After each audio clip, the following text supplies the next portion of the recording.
ভিডিওটা শুরু করার আগে কথা বলেন, আপনারা যে যেখানে আছেন সাবধানে থাকবেন, সতর্ক থাকবেন আর প্রতিদিন চাকরির ভিডিও পেতে চ্যানেলটা সাবস্ক্রাইব করে পাশে থাকা নোটিফিকেশন বাটনটা ক্লিক করে রাখবেন। আজকে আমরা পল্লী বিদ্যুৎ সমিতির একটা কথা বলবো, মানে তার একটা জব সার্কুলার পাবলিশ করছে। আচ্ছা, আমরা সেটা কথা বলবো। এটা হচ্ছে তাদের অফিসিয়াল বিজ্ঞপ্তিটা। ভিডিও ডিসক্রিপশনে আমি একটা লিঙ্ক দিয়ে দিব, সার্কুলার লিঙ্ক। এটি ক্লিক করলে ডিটেলসটা আপনারা এখানে পেয়ে যাবেন।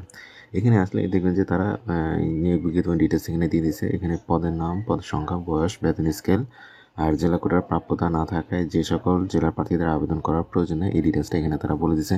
আমি আপনাদের বেসিক জিনিসগুলো বলে দেবো, প্লাস আপনারা ভালোভাবে ডিটেলসটা পড়ে নেবেন, এরপর ফর্ম ফিল আপ করে অ্যাপ্লাই করে নেবেন।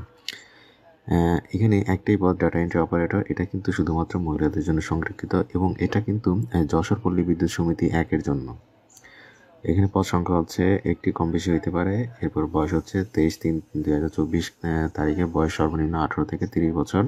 বেতন স্কেল হচ্ছে 18,300 হইতে 46,240 টাকা সহ অন্যান্য সুযোগ সুবিধা আর কি থাকবে। এরপরে যে বাগেরহাট, বরগুনা, চুয়াডাঙ্গা, ফরিদপুর, গোপালগঞ্জ, যশোর, ঝালকাঠি, ঝিনাইদহ, খুলনা, কুষ্টিয়া, মাদারীপুর, মাগুরা, মেহেরপুর, নড়াইল, নাটোর, পিরোজপুর, রাজবাড়ী, সাতক্ষীরা ও ঠাকুরগাঁও জেলার এদেরকে মানে অ্যাপ্লাই করার প্রয়োজন নেই। ও এখানে কি অ্যাড্রেসটা আমি বলে দিই। এখানে আপনার এই যে ফর্মটা ডাউনলোড করবেন সেইটা আপনার আগামী 23/3/2024 মানে আজকে হচ্ছে 2 তারিখ আর এটা লাস্ট ডেট হচ্ছে 23 তারিখ, মানে এই মাসেরই 23 তারিখ পর্যন্ত সময়। অফিস চলাকালীন সময়ে জেনারেল ম্যানেজার, যশোর পল্লী বিদ্যুৎ সমিতি 1, তফসিডাঙ্গা, যশোর বরাবর ডাকযোগে অথবা কুরিয়ার সার্ভিসের মাধ্যমে আবেদনপত্র প্রেরণ করতে হবে। সাদা কাগজে বা সরাসরি টাইপকৃত কোনো আবেদনপত্র বা লিখিত তারিখের পর প্রাপ্ত কোনো আবেদনপত্র গ্রহণযোগ্য বিবেচিত হবে না।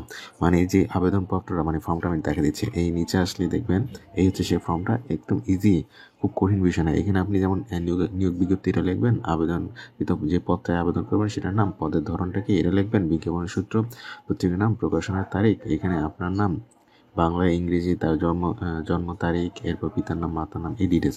কোনো কঠিন বিষয় না। সমস্যা হলে ভিডিও নিচে কমেন্ট করবেন, দেন আমি এটা নিয়ে কথা বলে দেবো। তাহলে আজকে এই পর্যন্তই। ভালো থাকবেন। আল্লাহ হাফেজ।